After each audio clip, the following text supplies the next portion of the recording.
The last session for the day is called Trauma, Mindfulness, and Other Swear Words, a trauma-informed somatic approach to pain. It is my absolute pleasure and delight to introduce Natasha Edney and Desmond Williams, two people who I just admire and respect so much. Natasha is a psychotherapist, a somatic resolution therapist, and mindfulness teacher specializing in trauma and chronic illness, and someone who integrates a trauma-informed mind and body practices into her work with clients. And in addition to her many roles, Natasha is a hub team member with the BC Echo for Chronic Pain series, which is where I have the privilege to know her. Desmond is a community healer, attention and trauma release exercise, aka TRE practitioner, a performing artist, and fellow steering committee member of the PTPT conference. You've undoubtedly seen him in other sessions throughout this week. I've heard he's taller in person, and Desmond brings so much love and light and soul into any space I've shared with him. You can learn more about Desmond and Natasha from their bios on the conference site or on Feedloop. So I was happy to bring these two gorgeous souls together. Listening to them over the course of the time we've had is like savoring the perfect mug of spicy hot chocolate. So without further ado, I am excited to hand this over to Natasha and Desmond. I cannot wait to see what they've got for us. So thanks so much. Thank you so much, Jenny. I've never been likened to a cup of hot chocolate, but I'm very happy to be. I'd like to first acknowledge that I am blessed to come here from the lands of the traditional unceded territories of the Tinahas, Syilx and Secwepemc people, as well as many other Indigenous peoples, and I consider that a great honour. And so just to jump into what we're wanting to bring you today, before we get into conversation, and we've really sort of decided that the time with you today, we want to spend time really just in an organic discussion between Desmond and I, and bringing some practices to you that you could use at home. But before doing that, just to give a very, very brief PowerPoint presentation to just give some context to really the sort of the things that we're talking about here: trauma, mindfulness, somatic approach, just so that and the TRE practices that Desmond works with. So if we jump into that presentation. If we go to the next slide, lovely, thank you. So what are we talking about when we refer to trauma? So trauma is really what we want to think about is it's not about any specific event is in and of itself traumatic. Trauma is anything that overwhelms our coping capacity. So that can be different for everyone, is obviously particularly likely to overwhelm capacity in certain situations when we're children. So anything that gives us a sense of being helpless, hopeless, we feel overwhelmed, unsafe or out of control, that is really what brings a sense of trauma into our system. We often think of trauma in terms of shock trauma, or what can be known as big T trauma. So things like being in a war, natural disasters, accidents, physical assaults. But an awful lot of people I work with, and most of us may have experienced shock trauma, but a lot of trauma happens in what we would call sometimes known as little t trauma, but developmental or relational trauma. So here we're talking often about things that happen to us in childhood, but can be throughout life. So psychological, physical, sexual abuse, which is also shock trauma, but can be part of the pattern of relational trauma. Those can be things that we either experience to ourselves or witness happening in the household. Physical and emotional neglect, even emotional misattunement, that sense of really not being seen for who we are and our needs not being met in a safe way. Household and family stressors, poverty, if there was addiction in the household, someone in prison, my house burnt down when my children were smaller. So, all of these different things that can create stress in the home, major losses in early life, or mental illness in the home. So this is really what we're talking about, sort of looking at that whole picture of what it is to be traumatized. And really what we're talking about in this session today is how that then can become embedded in both our brain function and in our nervous system and in our bodies. The next slide. So pain, you might wonder why I'd need to explain to you what pain is. I'm sure you're in many ways very familiar with that, which is why you're here.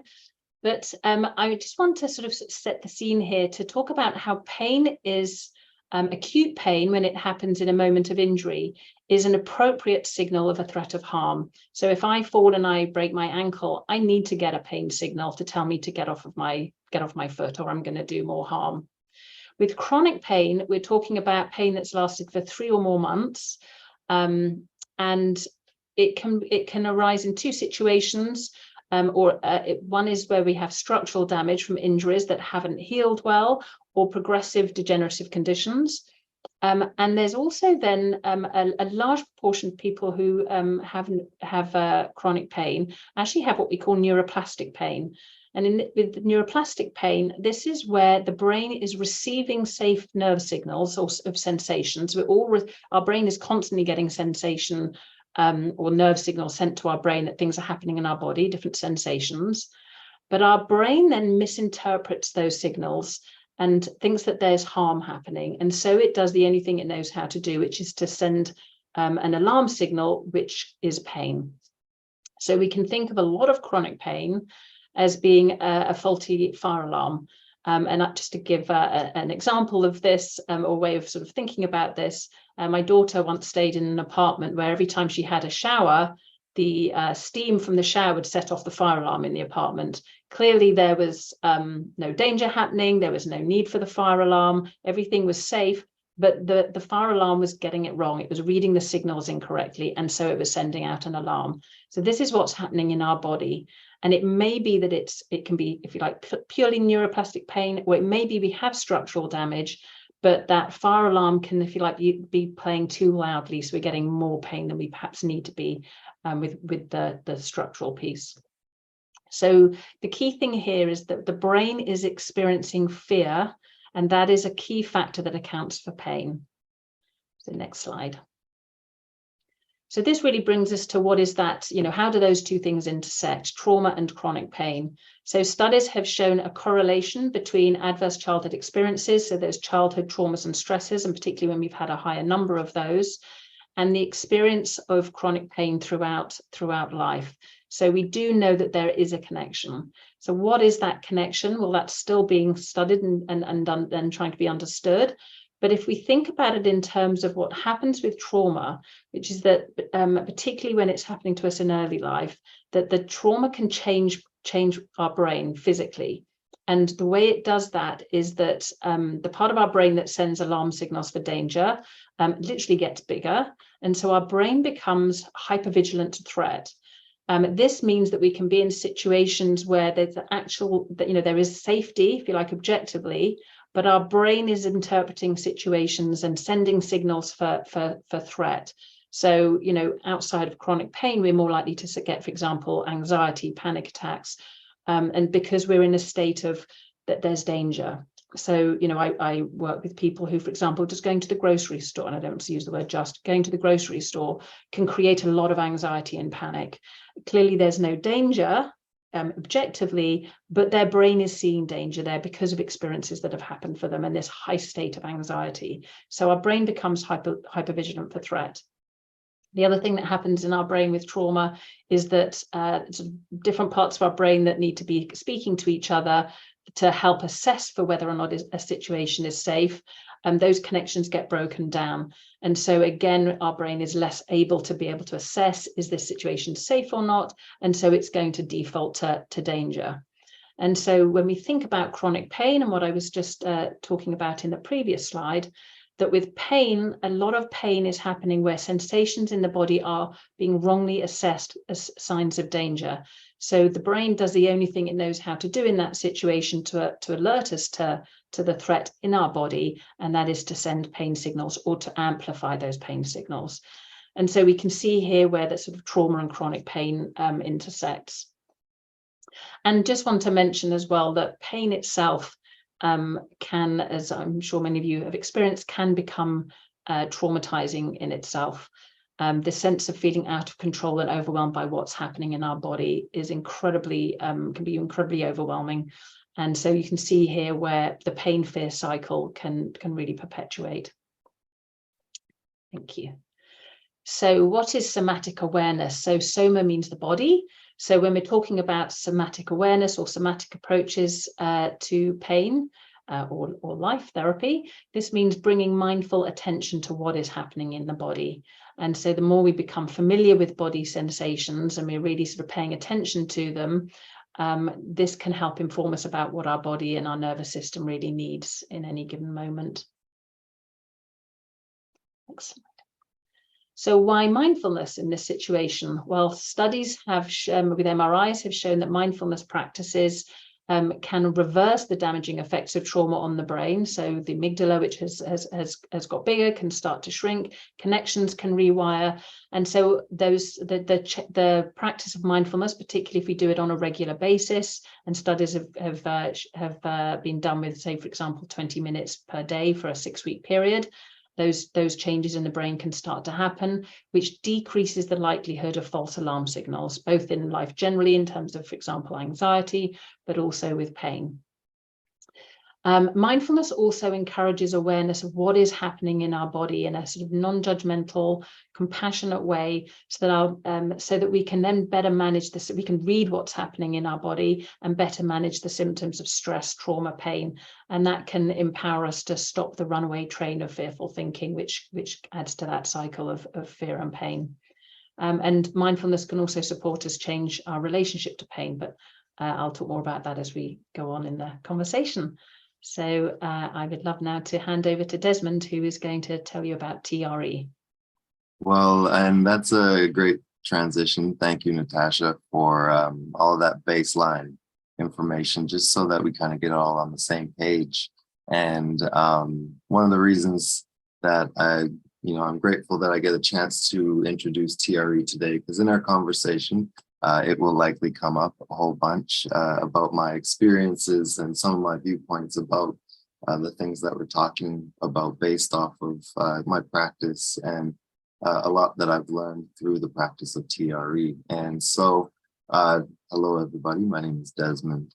I am coming from Vancouver, BC, the ancestral territories of the Musqueam, Tsleil-Waututh, and Squamish people. Where I am is more specifically the place called Kemkemale is the settlement that was in this area. It means Grove of Maples. And this area probably looked very different before colonization and the stealing of the land. But here we are in appreciation, and I am in gratitude to all of the ancestors who have held space and continue to hold space here where I am, so that I can continue my practice of introducing people back to their bodies and their spirits and themselves as a whole being. And how I do that most of the time is through the practice of TRE. And so TRE stands for Tension and Trauma Release Exercises. It's a very, very simple series of physical movements. And these physical movements can be adjusted for anybody's range of motion. If you feel as though you can only do it in a chair or laying down, it's accessible for you in this space as well. And what we are doing with these physical movements is we are learning to reintroduce certain sensations and reconnect ourselves to certain sensations in our body.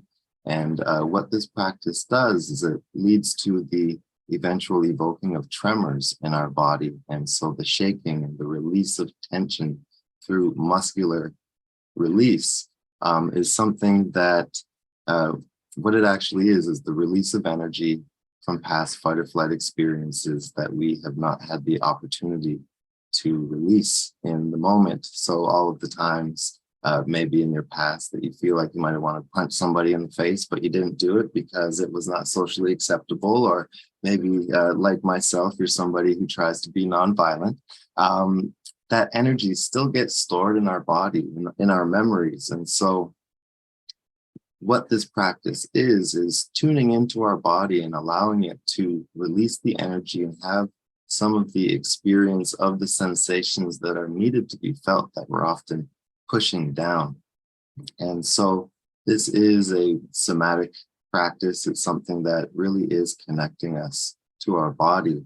And like many of the somatic practices that we are going to speak about today, that we're going to introduce you to, For me, one of the most beautiful things about this practice is that it is something that once you learn it and feel comfortable with it, it's something that you have as a tool to use anytime you feel is necessary on your own. There are people who you can seek help and advice and support and grounding from, but it is one of these practices that really is about finding that reconnection to yourself and the ability to tune into yourself for the access to positive sensations.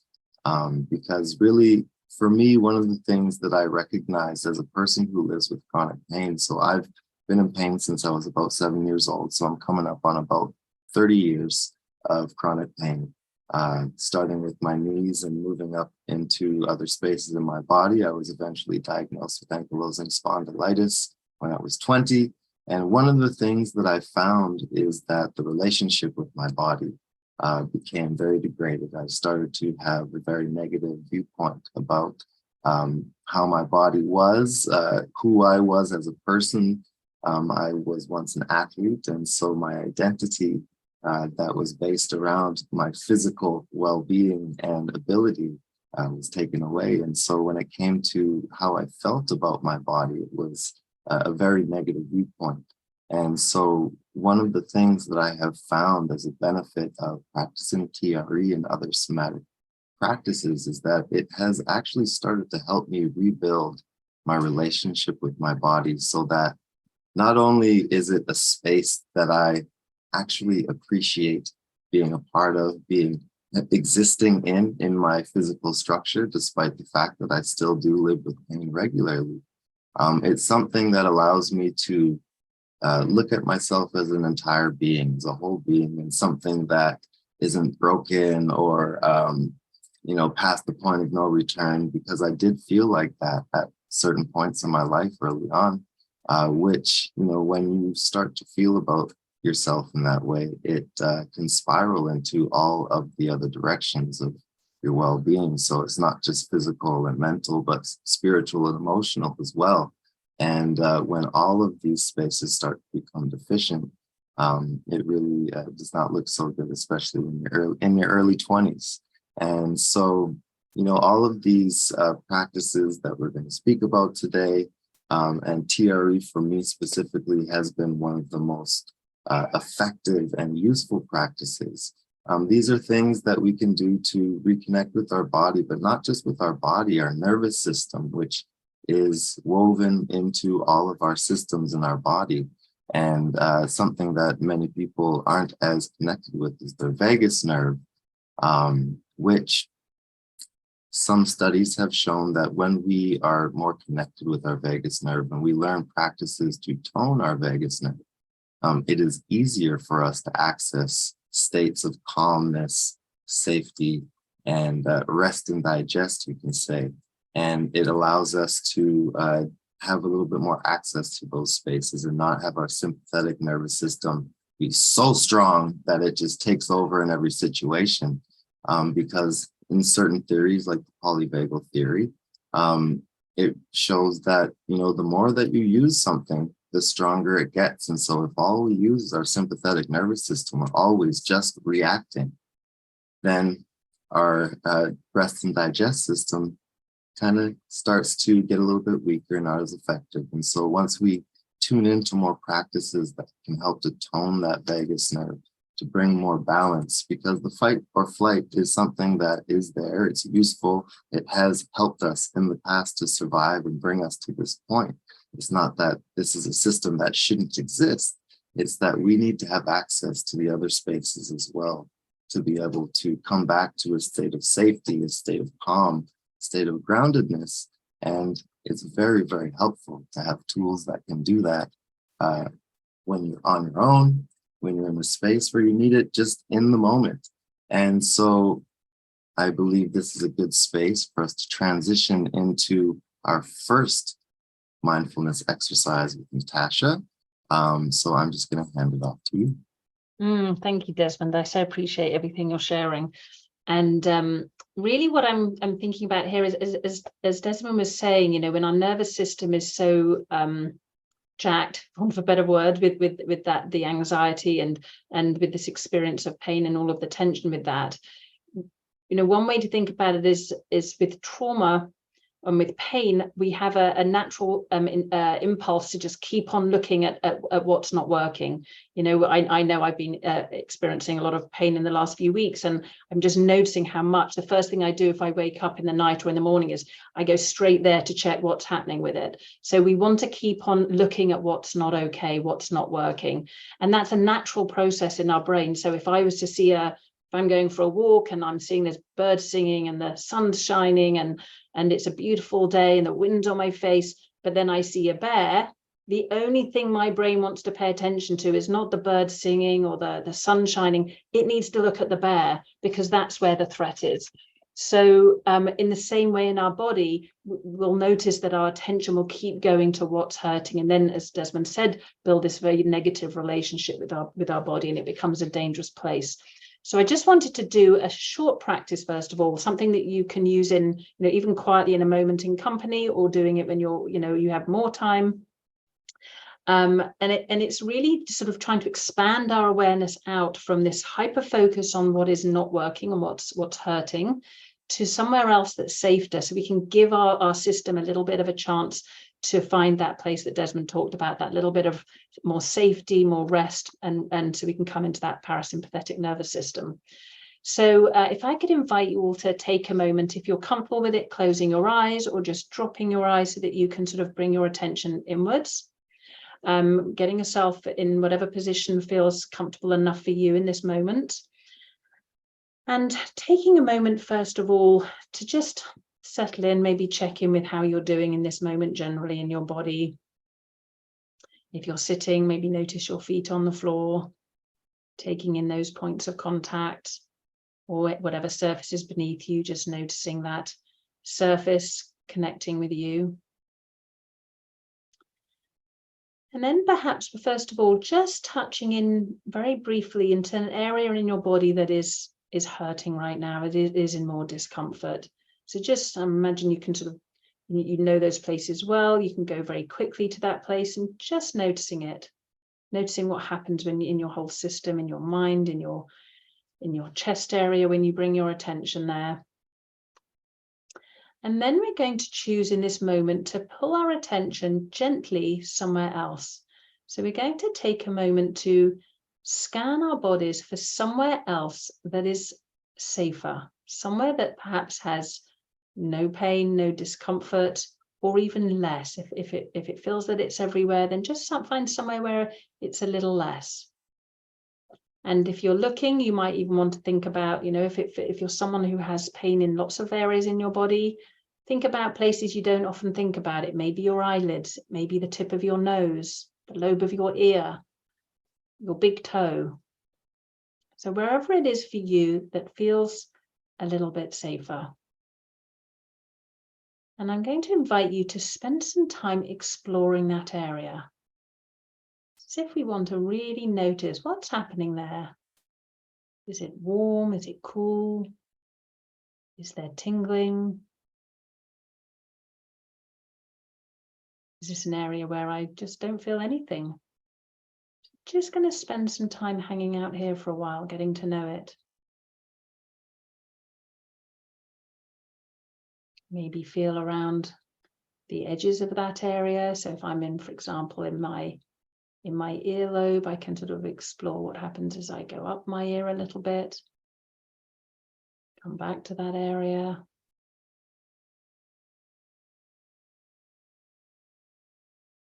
Notice if your attention wants to keep coming back to the area that hurts more painful areas.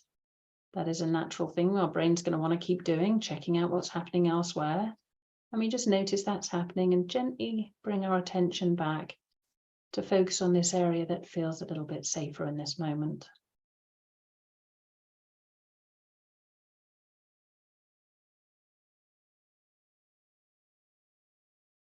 And as we're doing this, we're not trying to achieve any particular state. We're not striving for anything. We're simply allowing ourselves to be in an area of our body that is less discomfort, perhaps feels a little bit safer to be.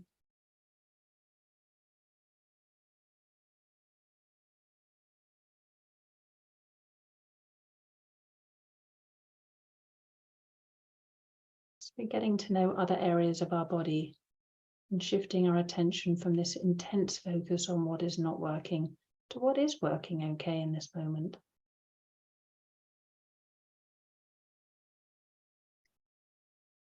And then we're going to bring our attention back to just perhaps the sense of your feet on the floor or the surface that's supporting you.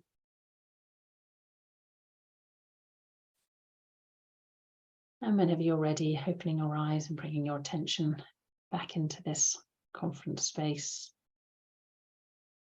And maybe just notice how you're doing in this moment as you transition back. And again, we're not looking for anything in particular, we're just being curious.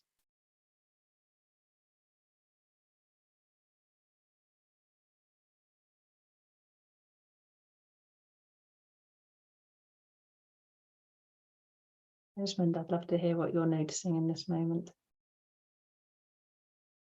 Well, it was a nice follow-up from this afternoon's gentle movement into some more quiet reflection of how I'm feeling in my body. I do feel grateful today and every day that I get to practice that gentle movement with Neil. But when I get a chance to really check in, I do notice so many spaces that don't get enough attention and love and care. And it's always so interesting how we can forget about spaces, and how when we are so focused on spaces that are calling out and yelling about our pain, that often there's so many other spaces that are supporting, and they're getting so tired and they're getting that sore themselves, or there are times that, something is the result of something else, feeling weak or sore or, out of place or out of whack. And when we take time to really check in, it allows us to really focus on our entire being and give ourselves that genuine space for love and attention and care. Absolutely. And I love the words you use there about calling out, where we sort of tend to go to the places that are hurting because they're calling out to us. And I'd love to sort of think about that in terms of not only is it calling out to us in that alarm signal way, but this is where we can sort of expand that out to think, what is happening in the bigger picture of who I am? When we're being called out to pay attention, it's like something's hurting in my body, and to notice what's happening perhaps in our stress, what's happening in our thinking that may be contributing to that intensity, that not feeling safe in our system. And often, we notice that when we're in high levels of stress, when we've got a lot going on, our pain levels go up. And so really seeing where those two intersect. And so, maybe even to feel like befriend the areas even that are hurting and see them as signals to us, not just for what might or might not be happening in our body, but for what's happening for us generally. And this is where, we want to bring in these other practices, whether it's TRE or the practice we just did, or any mindfulness practice that is about really letting our system, that those calling outs are telling us something needs to shift here. Do I need to find more relaxation, more calm, more safety generally in my system? Am I overdoing it? Am I putting too much pressure on myself? Am I being hard on myself in my mind? Am I speaking really negatively towards myself? And those are all going to add to that sense of lack of safety. And so they feel like the big thing I really want to put across is we want to think big picture safety, big picture danger. How can we keep navigating ourselves back to feeling that little bit safer in our mind, in our bodies, in our lives, which will all support that both sort of bringing our nervous systems down from both that state of trauma and pain. And, the way that I kind of like to look at it at times, as someone who has lived with pain for a long time and really just thinking about, some of the purpose of it. And the way that I've come to understand it for myself In many aspects of my life, pain has been a catalyst for change. It is something that inspires me to do something different. It's something that says, hey, maybe we could do something this way instead of this way. It offers opportunities to change it up, keep it fresh, find I love something that. new to explore, whether it's a way to do something smarter, not harder, a way to be more gentle with ourselves, a way to forgive ourselves just a little bit more when we're not able to do something or when we don't do something as well as we used to. It can be a catalyst for change in how we actually do the action, but also how we treat ourselves as well. Because, there's that psychological aspect of when we witness ourselves changing and not being able to do things that we maybe feel like we should be able to do or could do or was able to do. And I was, and it really can degrade our relationship with ourselves. And Absolutely. when we're able to look at it, it gives us an opportunity to really rebuild and build a greater and more compassionate and understanding relationship with ourselves, which then will ripple out into our relationships as well, which often get interrupted when we get so hyper-focused on our pain. Absolutely. And so as we expand our awareness and our consciousness, it all builds into coming back into better relationship with everything. Absolutely. And there's a couple of things you said there, just it reminds me to want to stress, when we're talking about particularly the fear cycle in pain or the neuroplastic side of pain, to stress that, we can then even take that as something to beat ourselves up about. Oh my gosh, I'm causing this, and to really stress how unconscious this is, how much it's part of how our brain has wired. We're not choosing it. We're not to blame for it, but we can be empowered by knowing that, because we can then choose to make some shifts at that point, but we are not responsible for it. And the pain is real. Often we get that message, it's in your head, therefore we can't find anything wrong. So there can be a sense of being dismissed because of that. And to just really stress the pain is real. We're just talking about why that pain signal is being sent. That's the only difference, not that the pain isn't as intense, as real. So I just wanted to name that piece. And then also when you talked about letting it be a catalyst for some change, for shifting something, and I think it's I love that, and again, we to sort of frame that as there's a difference between a catalyst for change and moving towards something different, and that more fear and avoidance I'm running away from, trying to sort of block out, shut down, deny, beat myself up for, and to feel that it's about the energy with which we're doing it. We're not avoiding, running away from, we are choosing to turn in a different direction and find, make a different choice, find a different way of being, and letting the transformation happen from that place. Yes, because we have to be our own best advocates. We have to be our own champions, and we are the ones that ultimately are in control of what happens in our pain experience. And so if we have the mindset that we have things that we can explore, and for me, as many things that haven't worked for me, there's as many that have. And some of the experimentation of trying new techniques for me has been fun. It's something that keeps me going to find new things that maybe are the next thing that could help me feel just a little bit better. And when it comes to talking about TRE, circling back, one of the reasons I'm so vocal about talking about it is because so few people know about it. Despite it being a practice, I've been doing it for 9 years, and there's still people that find me like, I've been looking everywhere and I couldn't find it, or I just heard about this last week. And I'm so glad I found you. And so we have to keep exploring and looking for new things. Absolutely. Because what works for one person doesn't work for the next person, and so there's so many things to try. And I think that's a good reminder. We can talk about mindfulness. People go, I can't watch my breath and my brain runs away. And we just want to really think in terms of, look at how can we make it work for us. And I see we're getting the flag to go to a final exercise that we want to offer everybody here. The perfect transition. Yes. Perfect transition that we will, give something else applicable and easy and accessible. And I'm looking forward to this one as well, because I enjoyed the last one. Thank you, Desmond. So again, this is just a short visualization practice that, again, you can use at any time when you feel that you need this. And it's, again, bringing that sense of focus to bringing more safety into our mind-body continuum. So I'm going to do this through a visualization. I'm going to sort of lead it in a way that's talking about going to a particular pace in our imagination. I may say some things, some cues that don't apply to where you're at in your imagination. So go with what's true for you, with where you're going. But I'm going to sort of try and cue it as best I can for a large group of people.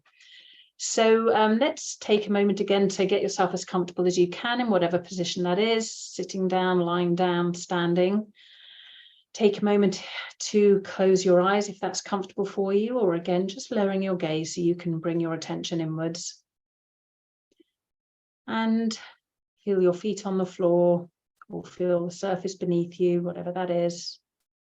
Taking in those points of contact.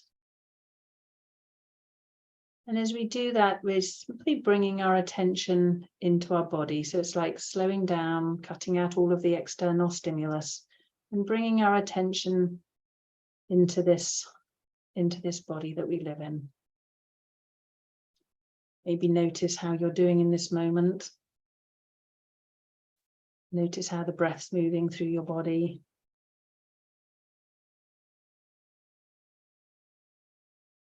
And if you find that your attention keeps going off with the sort of busy minds and thoughts, that's okay. That's bound to happen at times, and we simply notice it. And as soon as we do, we bring our attention back to whatever we're bringing our focus to in this particular practice.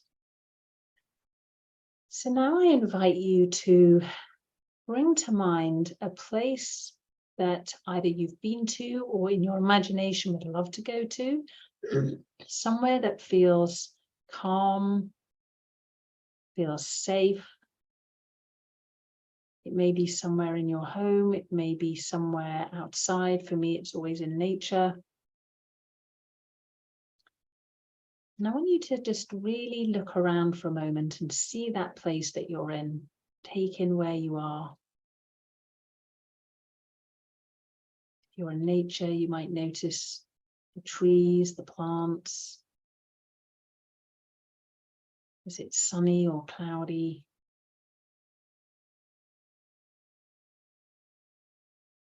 Feel the air contacting your skin. Notice the sounds that in this place. Notice the sounds that make this a peaceful and safe place for you. Is it the sound of water or birds singing, rustling leaves? If it's in your home, there may be a cat purring. Simply silence. So really letting yourself take in the experience of being in this place that feels calmer, safer for you. Noticing what it is that you love about this place.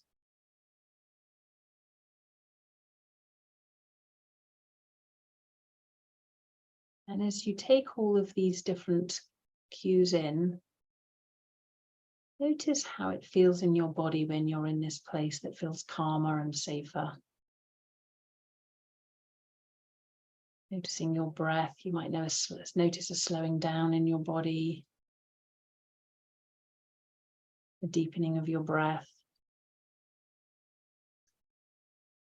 And we're not needing to force this in any way. If it's not happening, that's okay too. But we're seeing if we can allow the experience of being somewhere that we enjoy, somewhere that feels calming. And let our whole system, our nervous system, soak up that experience as if we're a sponge taking in the peace, taking in the calm. when I'm doing this for myself and I'm imagining myself somewhere, I like to put my dog's there in the picture, so I know he's there keeping watch for me, so I can fully relax into the safety and the calm, allowing my nervous system to relax just a little bit more.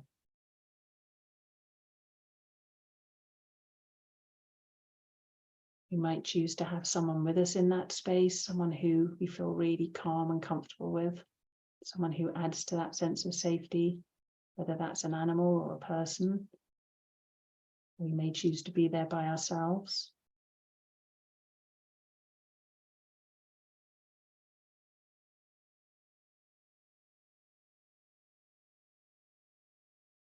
Again, seeing if we can breathe in the calm in this place.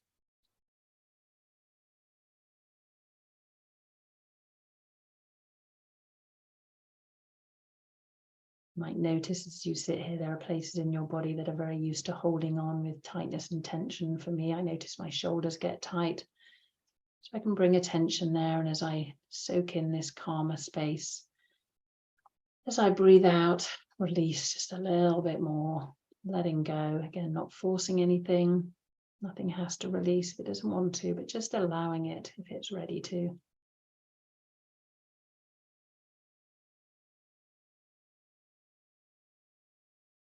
And we're going to move out of this in a moment, just knowing this is a place you can come back to at any time. If you're lying awake at night, feeling stressed or anxious or hurting, you could choose to take yourself in your imagination to this place,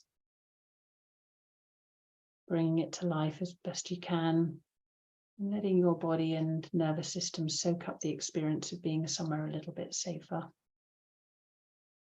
somewhere peaceful, where our nervous system can let go a little more. And then when you're ready, bringing your attention back to the sense of your body, seated or lying down, whatever position you're in. Seeing how you're doing in this moment. And whenever you're ready, opening your eyes and coming back into the space.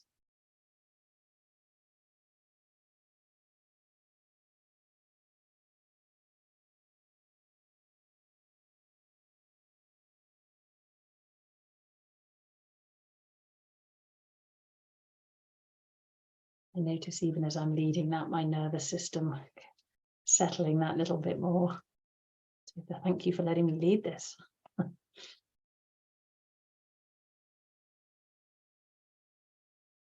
So this is a moment that we can, actually, I'll just say one more thing about that, just to notice that, just in the same way as if I were to sort of watch something intense happening, whether it's I'm watching a horror movie or I'm sort of watching two people having an argument, or actually I'll stay with the horror movie thing. It's not happening in real life. We're sitting witnessing it, but our brain is sort of getting all of those signals of danger. And so I notice when I used to watch things like that, I don't anymore. My heart could literally be thumping as if I'm at risk, even though it's something that's happening on the screen. So we can switch that on its head and use it to our advantage. We can imagine what's happening that's safer. Obviously, as long as we are in a physically safe environment and we're not in any real danger, in those moments, we can really bring to mind, imagine, visualize something safe and peaceful. And that helps send the messages to our nervous system. So it can help bring that sense of safety back into our body and nervous system. So I think we're opening up at this point to some Q&A in the last time we have. So over to you, Jenny. Yeah, we've got a couple of questions and some really lovely comments. First off is, for myself, I wanted to add that thank you for those practices. I can feel my breath drop right down, so that it was challenging to come back and go back into this role. One comment that I would like to make about myself is that the more often I do this practice of going into that place, and adding as many details, the easier and faster it is for me to get there. Mm-hmm. So to the point where I've actually put timers on my phone to remind myself of just sink back into those places. So What a great idea. And I think that's such a good point. And it really is. It's like, see it as a habit building. We can get into such negative habit patterns, and they're just, the more we repeat them, the easier it is for our mind and body to go there. And we're really, with all of these practices, the more often we're doing them, we're creating new habits so that our brain can go there quicker and easier. So yes, thanks for saying that, Jenny. Yeah. So a couple of questions on TRE for you, Desmond. First, I'll share a comment by Courtney.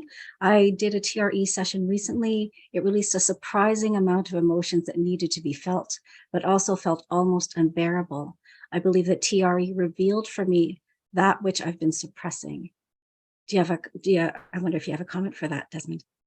Yeah, that is definitely something that comes along with reconnecting with your body, is that many of us are hiding things from ourselves, either consciously or unconsciously. And that is, I would say, the challenge of getting into somatic practices or reconnecting with your body when you have otherwise tried to avoid it for many years, sometimes decades, is that it can be a little bit scary, a little bit intimidating, or just really shocking to notice what types of sensations are moving through your body.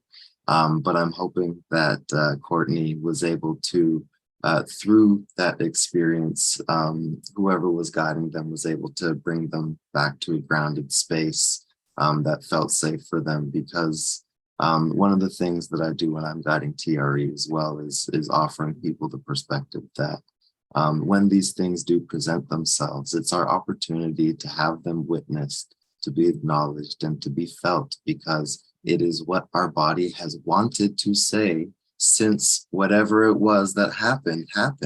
But we have not allowed ourselves to feel these sensations, feel these feelings, oftentimes because we've been socialized out of the practice of acknowledging our genuine sense and the time that it takes to grieve and the time that it takes to recover from negative experiences. And so, it can be jarring at times to reconnect with your body and to feel sensations that maybe you have been running away from or just avoiding in general because they felt uncomfortable. But I find that when you allow them to be felt and allow them to be released, then they don't have to live in our body anymore, which is a beautiful thing. And then also the secondary factor of it not being manifested unconsciously. Because when we have these sensations, these things going in our body constantly, they do manifest themselves in different ways, whether it be something mental, psychological, whether it be pain or tension or certain triggers that don't make sense to you, but it's like, I don't know, it just lives in my body. And so thank you for sharing that experience, Courtney, and sharing that publicly. And I really hope that maybe you've had an experience that was a little bit more soothing and calm and enjoyable. And if not, there are more opportunities in the future. Yeah. Go ahead, Natasha. Yes, please go ahead.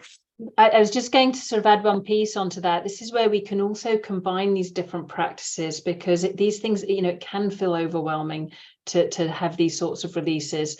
I would just say, like everybody says to me, I feel like I can't open, if I let the floodgates open, I'll never stop. And I just want to say, it always does stop. Yeah. They do stop. It's like taking the lid off a pressure cooker. The steam has to be let out.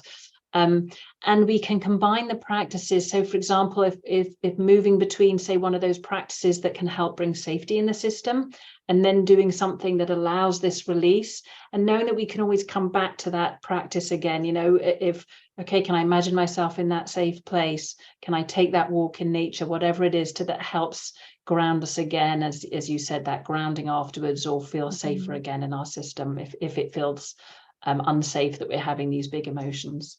Yeah. And when you talk about combinations, I often like to finish a TRE session with the framework of a yoga nidra, which, takes you through the many sensations in your body piece by piece. and really reconnects you to your physical sensations and your breath. And I have found it to be very effective in ensuring that the end of the session is gentle and calm and peaceful. So wherever it is that we go through the session, we get back to a space that feels nice. Yeah, lovely. I was going to say that earlier, what this harkens back to a comment that you made earlier, Natasha, about emotional misattunement. And I think it was off of something that Desmond had said about, being in a practice and feeling seen and heard, and how this demonstrates how reparative these practices are, right? It's like, one, you're supported by somebody who is seeing and hearing you, and two, you are also supporting and supporting yourself by paying attention, giving attention, calling up, inviting up the unconscious to be conscious, right? I love that. I so appreciate you saying that, Jenny. And it really does speak to exactly, it's like we're reparenting ourselves. When we've been told that our emotions and who we are isn't okay, we've learned to sort of shut it down and bottle it up. And this is really bringing the, I feel like, reparenting experience to ourselves of actually everything that we are, all of our feelings, all of our experiences are welcome. So I really appreciate you naming that. We all want to be seen and heard, but we don't see and hear ourselves sometimes. And so, I mean, come on. A couple more questions, mostly to do with wanting for more information on TRE. Are you okay if I put your website in the chat, Desmond? Yes. Okay. Just for everybody, you can check my website, www.vibestre.ca. Jenny just put it in the chat. There's online sessions. If you're in Vancouver, we can do in-person sessions. In the new year, starting in January, I will be doing regular online group sessions. I haven't chosen the day yet, but I have a very busy next couple of months. And so that is why it has been pushed back for now. But the group sessions are much more accessible.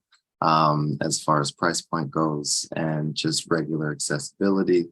And for me personally, as a TRE practitioner, I'm somebody who I really, really look forward to hearing about people practicing on their own after they come back to me 6 months, 2 years later, like they haven't talked to me in ages, and they're like, oh, I've been doing so much TRE.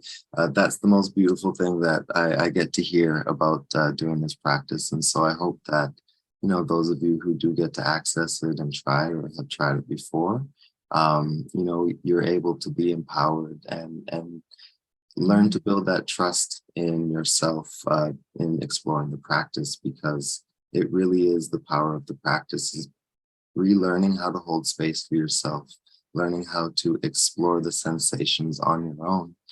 But of course, not all of us know how to do that, and we'll need some guidance at the start and may need a little assistance feeling comfortable with ourselves through the process. And so I'm always grateful and happy to have people ask and trust me to go through the process. So there's my website there. And on my website, if you click on, I believe it's thoughts at the top, there are a number of links to other things that I've spoken about with Pain BC and with some other folks, lots of hyperlinks to the Vimeos and some podcasts and stuff like that. If you're looking for more information, just on who you would be working with. Thanks, Desmond. I love that. I love that TRE is very much a practice, and same with all of these practices that you share so far. All you need to do is learn it by somebody you trust, and then you can explore it on your own, figure it out for yourself. Because I've heard you say, the way that you practice and support people in TRE is different from the way you learned, because that is a process that you've adapted to yourself and what your who you are and what your needs are and what your capacity is. Yes, my version of TRE is slightly more gentle, I would say, than other TRE sessions that I go through with others. Not saying it's better or worse or anything, but I myself am always looking for a more gentle space for myself and to offer a gentle space for people to land, because I feel like I don't get that offered enough out in the world. One last comment. Annie says that she really appreciates the comment that you made, Desmond, about pain as an opportunity for change, and it really touched them. And that was something that I wrote down as well. So one last minute before we close, do you have 30 seconds each of something that you'd like to share or comment, Desmond and Natasha? Sure. Just, to piggyback off of that catalyst for change thing that I had mentioned, it's something that really, as much as the pain that I have experienced has sent me through all sorts of different emotions. And I felt all sorts of things. I'm grateful for the experience that it has offered me to grow and evolve as a person, because I know that who I was before I was really, really set aside with pain. I don't believe that I was the version of myself that I wanted to be, and the need to sit still, the need to be with myself and to offer myself more kindness and compassion and love has allowed me to grow as a person, so that I can offer that to others as well. And so as much as every day when I wake up and I'm like, ugh, ugh, and everything hurts, I'm grateful for the experience that it has given me, and it's enriched my life and offered me to be a more well-rounded version of myself, because I have to be kinder. I have to be more mindful.